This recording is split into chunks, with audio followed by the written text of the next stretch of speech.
Okay, everybody. So the sheet that I just gave you, these have a whole bunch of functions on them that we call parent functions. What in the world is a parent function? So a parent function is basically the simplest form of that type of graph that you could have. So for example, if we take a look at the very first one here, y equals x. So if I'm going to graph a straight line, it can't get much simpler than this. I'm crossing or I'm starting at the origin, then I have a slope of 1. So there is my basic y equals x parent function. Now I could do all sorts of different things to this. I could change the slope. I could change the y-intercept. I can move it all around, but there is the parent function, the most basic form. If you take a look at the next one down, there's our friend, the parabola. So if you just graph y equals x squared, this is the most basic parabola you can graph. So could you recreate this? Sure. If you want to graph y equals x squared and you don't remember like all the parts, well, don't you just start at 0, 0, and then you can plug in 1. If you plug in 1, 1 squared is just 1, right? So you get 1, 1. If you plug in 2, though, what comes out? 4, right? Because if I plug in 2, 2 squared is 4. So if you look closely, 2 comma 4 is the next dot. See that? And then it all just mirrors over. There we have it. Same thing if you want to plug in 3, you could get out 9, and so on, and so on, and so on. But this is the most basic one. Y equals x squared. Has its vertex on the origin, and then we just go up from there. So the whole gist of what we'll be doing in this section, we're going to take these parent functions and we are going to maneuver them. We're going to move them left, right. We might flip them upside down. We might even stretch them or shrink them. But if we can graph the parent function and then understand how to do the transformations, we can graph basically any of them. So far, so good?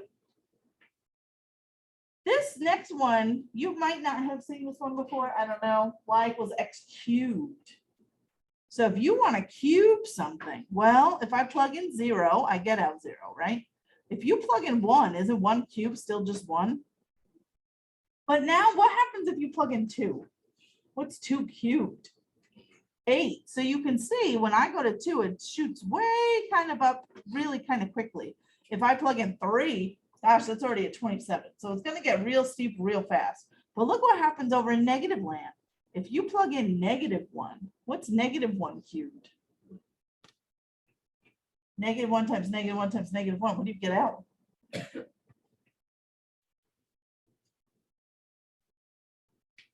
I know the numbers are fuzzy, but you can tell me boxes. -1, right? So when you plug in -1, you get out -1. When you plug in -2, you're going to get out -8, but it's already off our grid, I think. So this is kind of what y equals x cubed looks like. Well, not kind of. This is what it looks like. So if you can graph that parent function, again, you don't have to memorize it. You can just plug in a couple of points. You plug in 0, 1, 2. And then you would have enough to get the basic shape of the graph. Okay, before we go to the weird ones at the bottom, let's jump back on over here. You know this one very well. There it is, absolute value. Whoa, whoa, whoa, whoa, whoa. We've been talking about graphing absolute values in the last week, so this should come as no surprise. Y equals absolute value of x. The most simplest one has its vertex at 0, 0, and then I just go up 1 over 1. Easy peasy. Have you graphed? I think you did. Don't you do the square root of x in algebra 1? Have you seen this graph before? Okay, great. So this one is interesting because you can't plug in any number you want. All of the other ones that we've looked at so far, their domain has been all real numbers. You can plug in anything. Here, though, you can't take the square root of a negative number. So that's why this one, the smallest thing I can take the square root of is 0. So this one's going to start, and the square root of 0 is 0. But then I can plug in 1. Square root of 1 is 1. You could plug in 2, but that's not really a nice number at all, right? The square root of 2, I don't know what it is, 1.41 something, something, something. But I can plug in the square root of 4. So check this out. 1, 2, 3, 4. Isn't the square root of 4 just 1, 2? You see that? The next nice one that I can plug in is 9, right? So if I plug in 9, 7, 8, 9, isn't it 1, 2, 3? You see that? So those couple points are like the nice ones where I can take nice square roots. And then this just goes up and out. This side will keep going forever. So I'm going to put an arrow on this side. So you might want to add that arrow just so you know that that does keep going that way. It just doesn't the other way, right? This one clearly starts at 0. It does not. There's no arrow on this side. It doesn't keep going that way.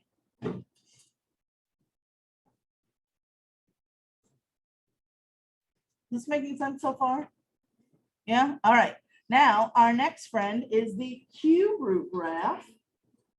You may not have seen this one before, but that's okay. This is what it looks like. If I want to take cube roots, notice this one does go forever in both directions. How? Because you can take cube roots of negatives. You can? Sure you can. Think about -8, for example. If I ask you what the cube root of -8 is, isn't it -2? Because -2 times -2 times -2 really is -8. You can take cube roots of negatives. You just can't take square roots of negatives. Or fourth roots if you got fancy. You can't take any even root you couldn't take of a negative. But odds, I could do that all day. So starting with -8 would be -2. The next nice one would be -1. Cube root of -1 is just -1. Cube root of 0 is 0. And then let's go to positive land. Cube root of 1 is 1. And the cube root of 8 is 2.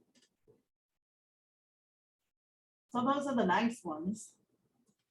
Everything else would give me a decimal.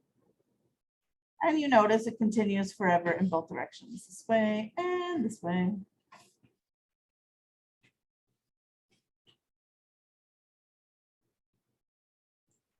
You with me? All right.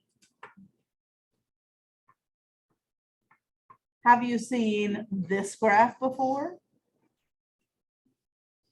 We're just starting to talk about parent functions. And I put a worksheet on your desk. Thank you.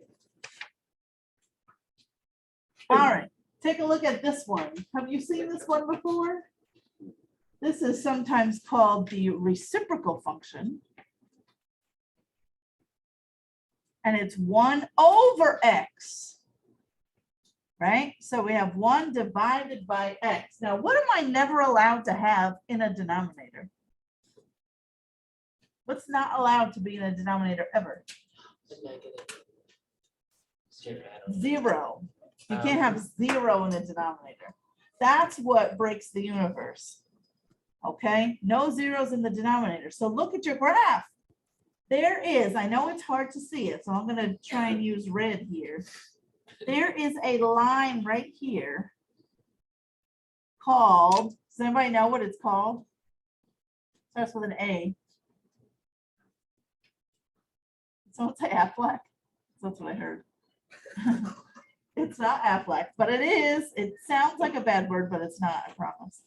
It's called an asymptote. Look at this funny spelling. It's got a P in it. Asymptote, but you don't really say the P. Asymptote. It almost looks like potato on the end. I never noticed that. It totally does. Just asymptote. Did I spell it right? Now I'm nervous that I didn't spell it right. Asymptote. I think I put too many T's. Hold on. Let me. Asymptote. Yeah, I went too many. I went toe. Oh my gosh. All right, get rid of that. All right, it looks less like potato now. But I don't think I'll ever unsee that. Asymptote. Yeah. All right, so what in the world are they? So an asymptote is a line that a graph approaches, but never actually touches. So for example, I want you to imagine this. I want you to imagine that I said, hey, walk halfway to the door. And then you stood up and you actually walked halfway to the door. And then I said, now walk halfway to the door again. And you did it. And then I kept saying, walk halfway to the door, walk halfway to the door. Would you ever actually get to the door? I mean, and yes, our bodies are big enough that we would actually get there. But could you imagine like a point in space? If I kept saying, hey, get halfway closer, get halfway closer, get halfway closer, couldn't I just like zoom in forever? And you would never actually touch that line because there's numbers in between, right? So you could always keep dividing something by 2, for example. You could do that forever. It's the same idea here. So these numbers are going to get ridiculously close to the asymptote. And in fact, there's one vertically and there's a horizontal one in this graph too. So your graph will get forever close to those lines, but it'll never actually touch it. So let's think about this particular equation, y equals 1 over x. So if I plug in 0, I can't. The universe would explode. So that's why I have no values at 0.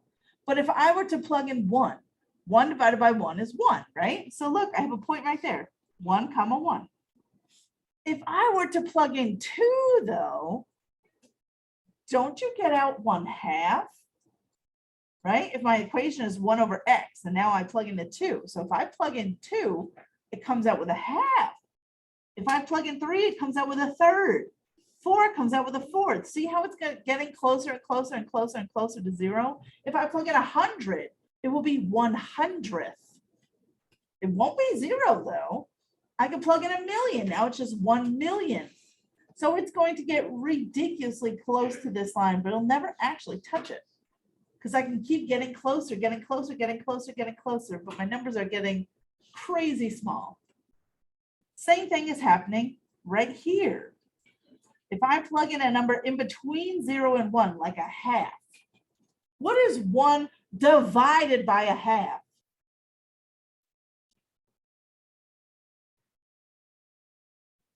Hello. Hello, how are you? I was going to ask you if you had enough pies. Scott, Mr. Scott got them for me. Oh, Mr. good. Diane does not though, so if you do have extras, I should have like 10. that's, I'm thinking I'll have like 4 or 5 extras, so. But I just couldn't carry everything down at once, so I Yeah. have stuff now. So sorry to interrupt. No, What are we doing? parent functions. Ooh, good stuff, good stuff. Where are you? I'm on factoring. Oh, wow. I did parent function for absolute values, but I was like, because then the next chapter is quadratic. So why do the parent function for quadratic and then do quadratic? So I didn't do a lot with parent functions. I just did it with absolute values and then moved on. All right. So we're probably about the same spot. Okay. Yep.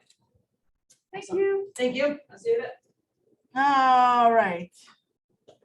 What was I talking about? Oh, yeah. I was waiting for you to tell me what 1 divided by 1/2 is. 2, right? Right? Because don't you have to multiply by the reciprocal? So when you plug in 1/2, look what comes out, 2. When you plug in 1/3, it comes out with 3. When you plug in 1/4, it comes out with 4. See how this one's going to get just so incredibly close to this side? And then everything happens the same way in negative land. They just go this way.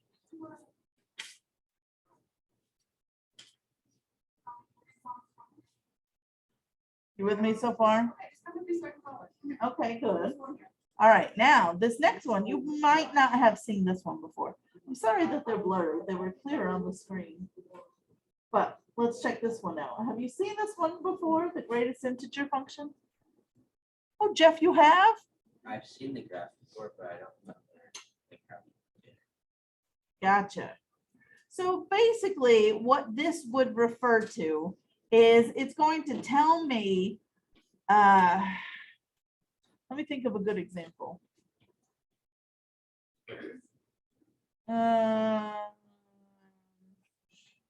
Yeah, I guess we could go with this.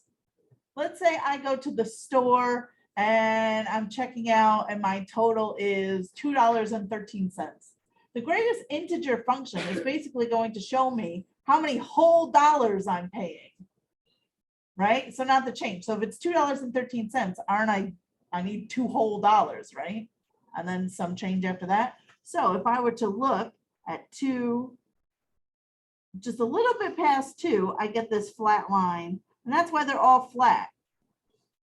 Because it's just representing whether I'm paying $2.13 or $2.94. The whole dollars is still 2. Does that kind of make sense? Or no? That's probably a bad example. Let me think of another one.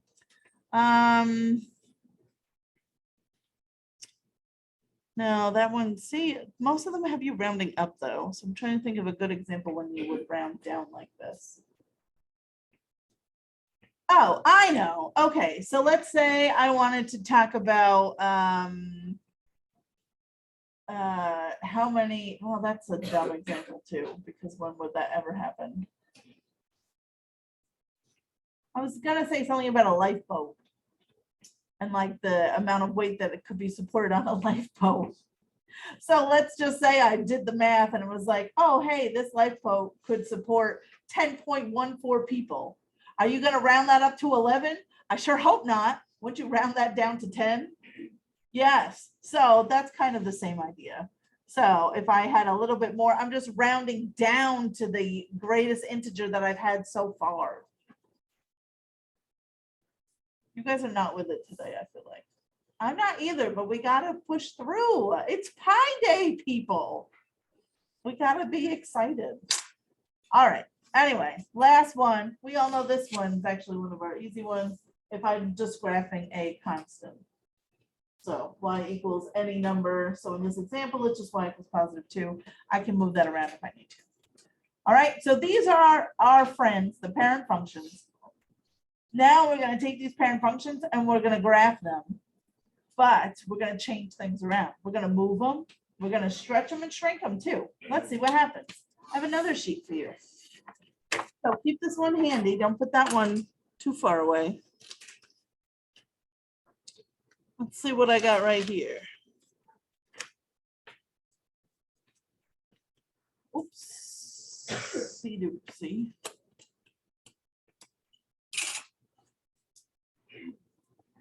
All right, we're gonna go with this. Oh, I got a hole punch. How was everybody's weekend while I'm doing that? Sure. Anybody do anything fun? That's exciting. What did she name it? Winston? Oh, that's cute. My husband had a hedgehog.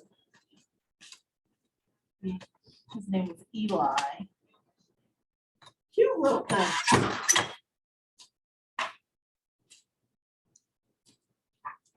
Anybody else? Anybody go anywhere? Yeah, Jay. Oh, how was it? It was really fun. Oh, that's good. What did you do there?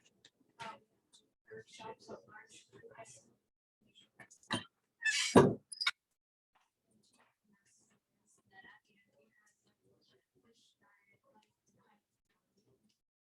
Oh, that's nice.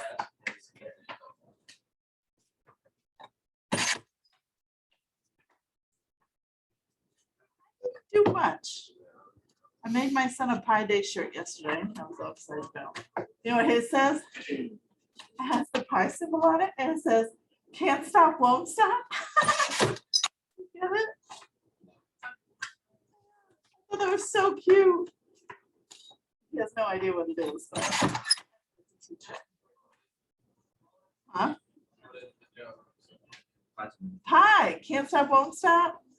Pi doesn't stop, right? The number, right? Just keeps going I forever. thought you were talking like bleeding. No, just the number.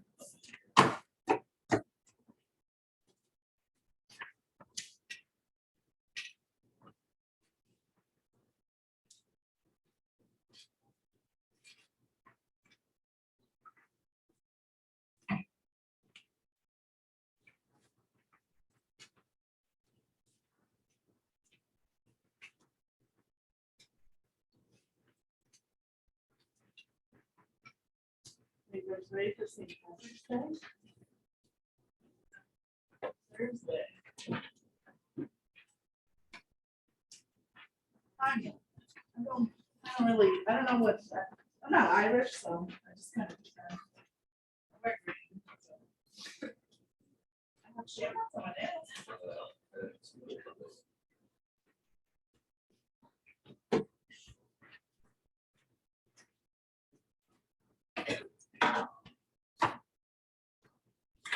Okay, everybody. So let's take a look.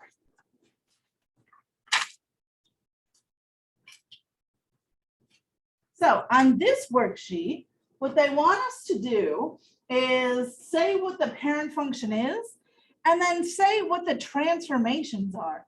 The transformations, why, what are those? Turns out you already know them. You know them from the absolute value stuff that we did, kind of. So let me refresh your memory. I'm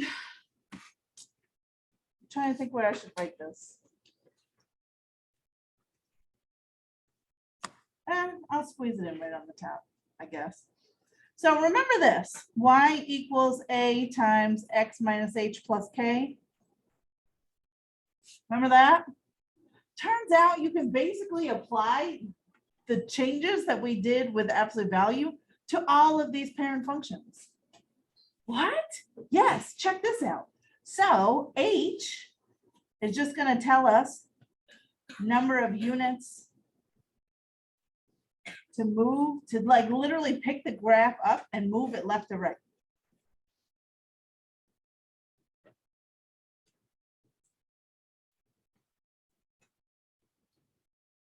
K is going to tell us how many units to go up or down.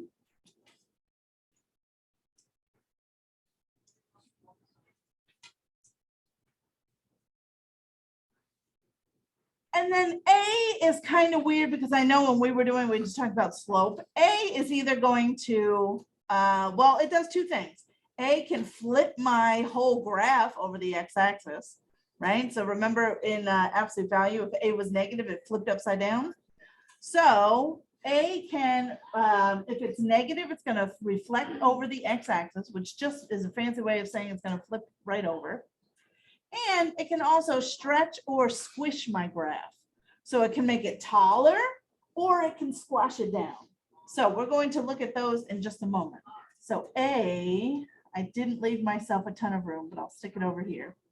So if negative reflects over x-axis,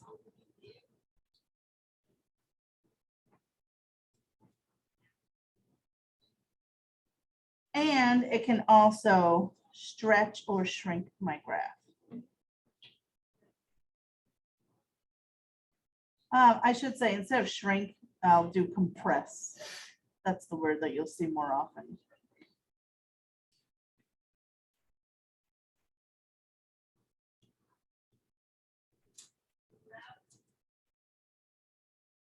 All right, so we'll talk about that in a bit. Sorry, I didn't give you much space for this.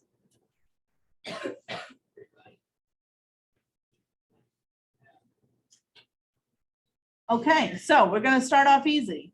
You ready? I'll take that as a yes. So if we look at number one, who is the parent function of this? X squared minus 6.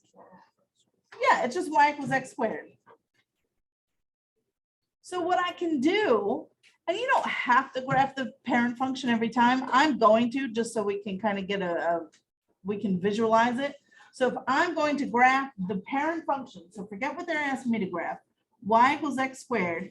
If I plug in 0, I get out 0. If I plug in 1, I get out 1. But if I plug in 2, don't I get out 4? Right? Because I'm squaring everything. And then you just mirror it over on the other side. So if I plug in -2, I'm getting out a +4. If you plug in 3, you get out 9, and so on and so on and so on and so on. So there's just my general, there's my parent function.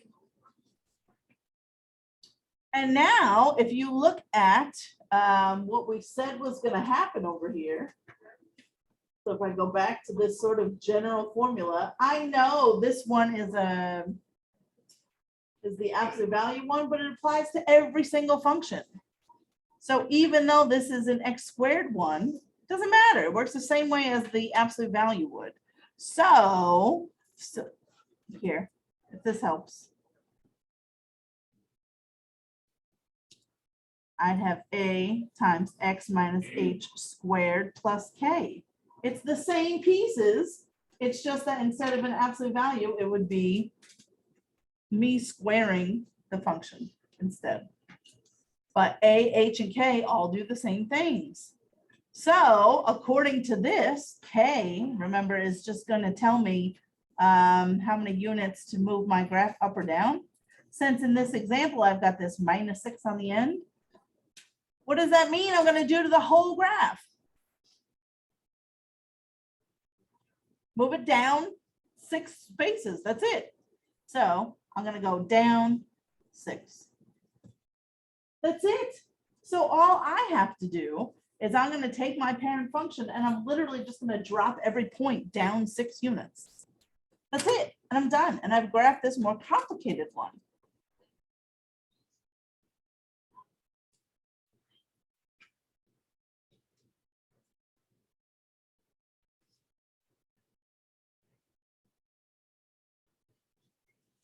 And there it is, my friends. So this one in red is my final graph. It's just the parent function dropped down 6.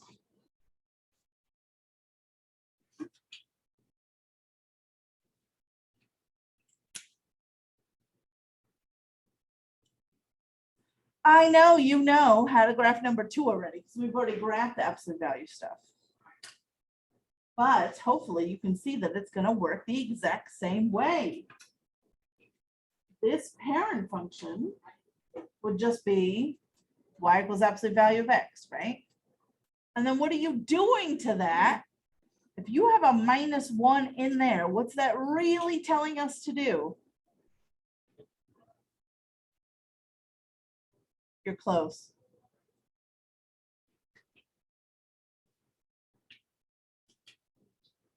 Move it to the right, because what is h really? Remember how you always have to take the opposite of what's in there? So h is 1 here.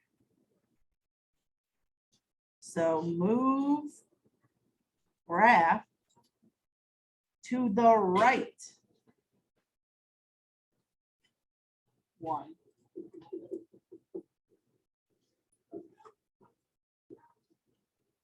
Looks like I wrote his 1. I meant h is 1. So that makes it clear that those are 2 separate. H is 1. So move the graph to the right, and my 1 looks kind of funny too. Let me fix that. There we go.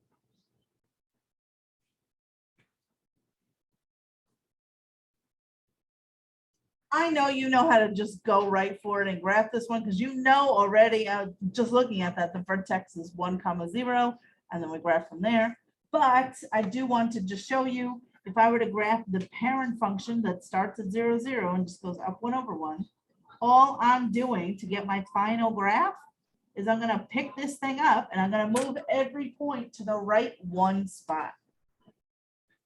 Which, lo and behold, doesn't that line up with what we have been doing? Ta-da!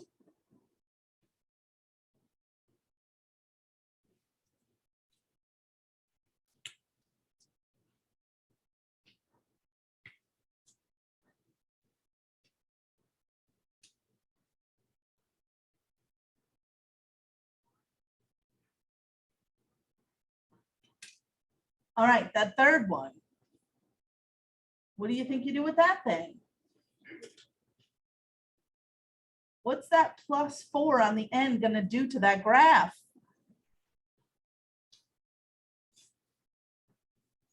Number 3, right here. Well, let's rewind. Well, who's the parent function? Nate? Yes, the parent is y equals the square root of x. So what I can do is I can grab that parent function, which is nice and easy. I have this other sheet that shows me them all, but I know what that looks like, right? And if you don't, you can just plug in the numbers, right? You can always start with 0. If I plug in 0, square root of 0 is 0. Can I plug in a negative number? No, because you can't take the square root of a negative number. But I could plug in 1. What's the square root of 1? 1. So if I plug in 1, I get out 1. You could plug in 2 if you want to make your life more difficult. I don't. What should the next number be that I plug in? Not 2. 4. If I plug in 4, I get out 2. That's a good one. And then if I felt like doing one more, sure, why not? I should plug in, who's after 4? Yes. If I plug in 9, I'm going to get out a 3. So there is the parent function, y equals the square root of x. So now they're asking me, okay, well, if you add 4 to the end of it, how is that going to change things? What does this do to my whole graph? Say it again. Move it up. A number on the end just moves it up or down. And those are the ones that we like because it really is what you see. If it says +4, that means up 4. If it says -4, that would mean down 4.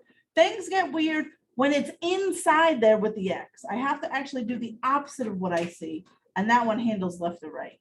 But this time we're lucky. That just means up 4.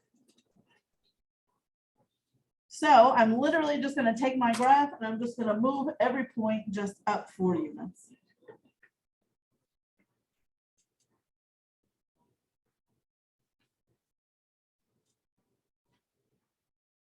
And there is the graph, square root of x plus 4. And I don't have to do any more figuring. So if I know how to manipulate these parent functions to turn them into the graph that I want, it's actually not that bad. So let's take a look at number 4 together, because this one, this looks kind of complicated. But if you know what you're doing, it's not so bad. Who's the parent function of this one? It's just y equals x squared, right? By the way, how are we knowing that? Because I'm looking at what's happening in this function. This is not a square root. It's not an absolute value. I'm squaring. So that's why the parent function is just y equals x squared. So before I get into what the transformations are, I'm just going to graph the parent function over here. Y equals x squared. That's easy enough to do. I just start at the origin. If I plug in 0 and I square, I get out 0. If I plug in 1, 1 squared is 1. Plug in 2, 2 squared is 4. If I square -1, I get out +1. If I square -2, I get out +4. So there's my parabola. You can keep going if you want, but there's enough. There's the parent function. Now it wants me to do, looks like we have 2 transformations happening. There's something happening in there with the x, and there's this number on the outside. So let's see if we can figure out what those are going to do. Let's start with the easy one. What does the +3 on the end do? What's that going to do to my whole graph? Say it again. Someone said it, I feel like. If you have, yes, up 3, that's it. The ones on the outside just tagged onto the end. They're really easy. That's just going to tell me to move the whole thing up 3 units. The weird is what's in there with the x, this thing getting squared. It's a +1, but that really means that h is not +1, it's -1. It's always the opposite of what you see in there. So -1, that means I'm actually going to move this thing to the left 1.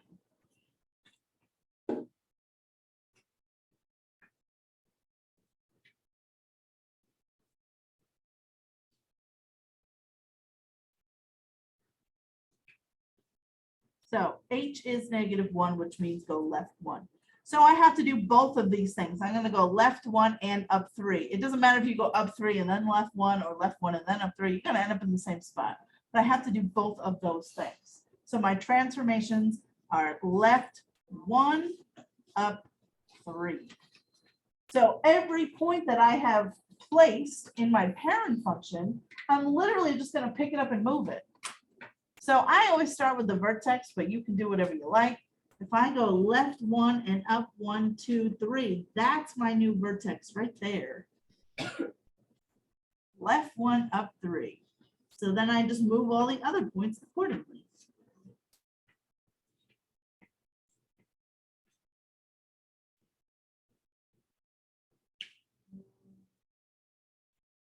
And I get this new beautiful parabola.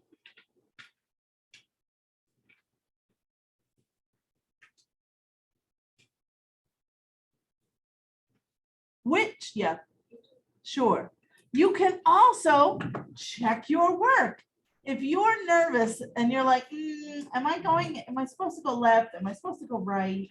I don't know. You can plug in a point. According to my final graph, which I have here in red, if I plug in 0, for example, I should be getting out 1, 2, 3, 4. So if I go to the original function over here, if I plug in 0, I can check real quick. Do I get out a 4?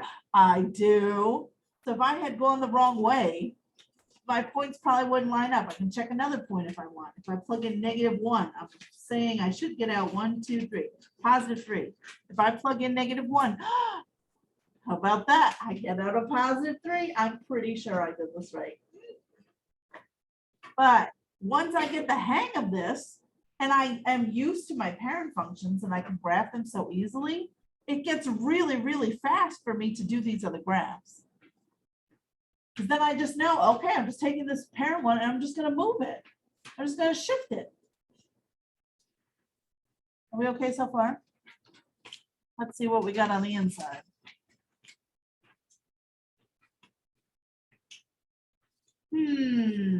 Maybe I'll do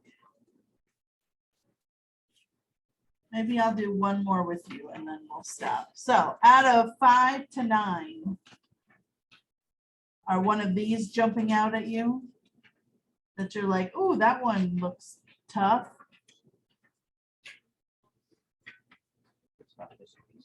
Seven. Okay, I was thinking 7 also. So let's look at 7. There it is. Who is the parent function? Y equals what? Square root of x. Perfect. So what I want to do is I just want to graph that parent function. So I know you have a little reference sheet right next to you of what it looks like, but you don't even need it. Just think in your head. You can't take the square root of a negative, so you're going to start with 0. If I take the square root of 0, I get 0. Take the square root of 1, what do you get? 1, right? So 1, 1. You're going to take the square root of 2? Why would you do that to yourself? You're going to take the square root of 3? I wouldn't either, but I'll take the square root of 4 all day long. It's the square root of 4.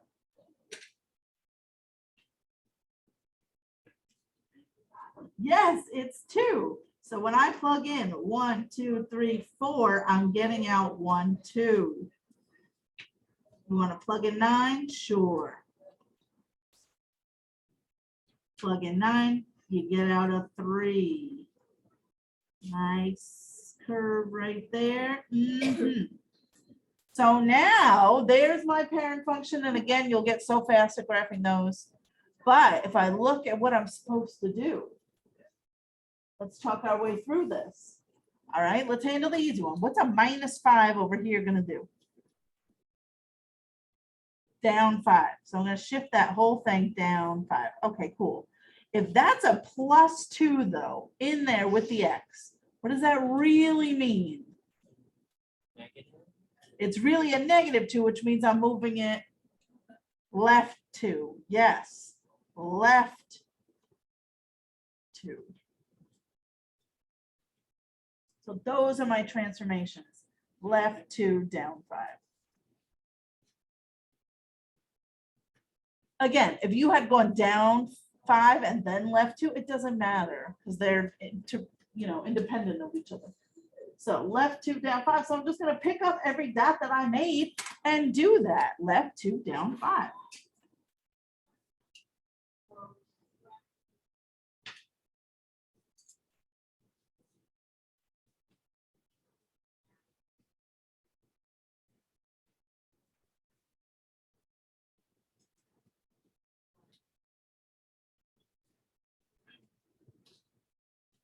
Ta-da! There's my final graph. Way more complicated, but not really.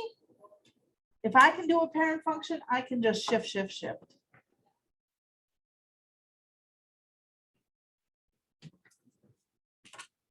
So far, so good?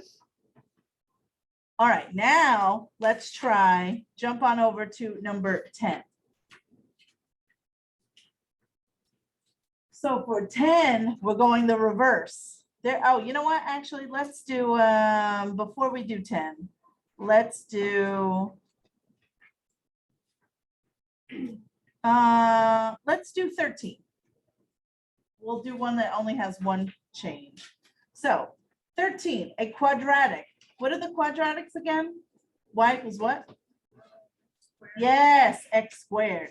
So that's the parent function. I'm going to take y equals x squared, and I want to shift it left 8. What does that really mean?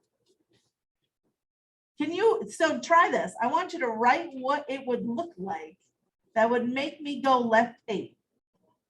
I'll give you some options actually. So you write what you think it is, and I'll write some choices. I'll write choices A, B, and C maybe. One of these is going to make us go left 8. You tell me what it is.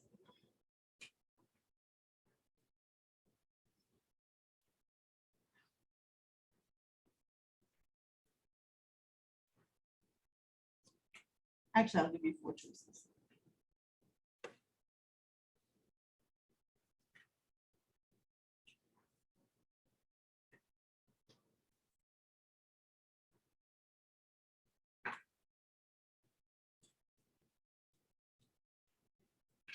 It's one of those 4.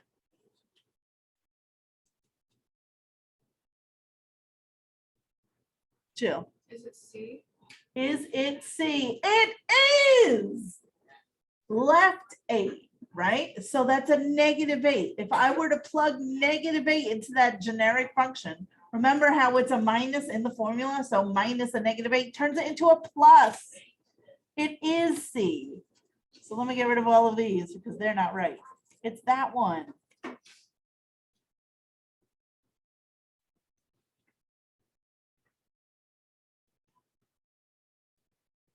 So let's jump back and try 10.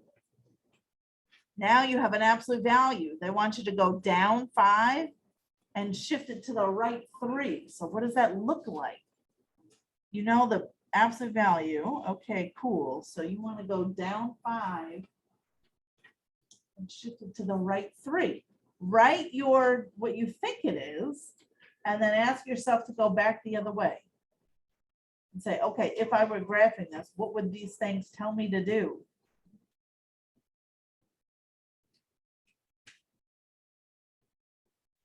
All right, who thinks they have it? I want you to tell me your equation. I'll start you off. Y equals. What goes after this? Anybody want to try? Lizzie, go ahead.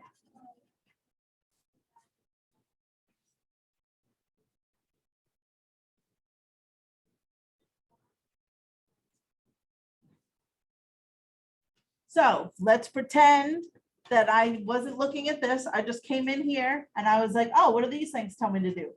This would tell me to go down 5, and this would tell me to go to the right 3. Is that what we're supposed to be doing?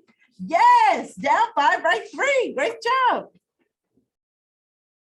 Does that make sense? Are we okay? All right. So I think we can stop here. So why don't I ask you for homework to do, yeah, you can do 15 and 16, you're just matching. So yeah, let's do the middle 2 pages, 5 to 16, and you can submit just one picture of both pages. Okay, so just 5 to 16 there in the middle. All righty. Okay, I will open it on Jupyter for you in just a moment.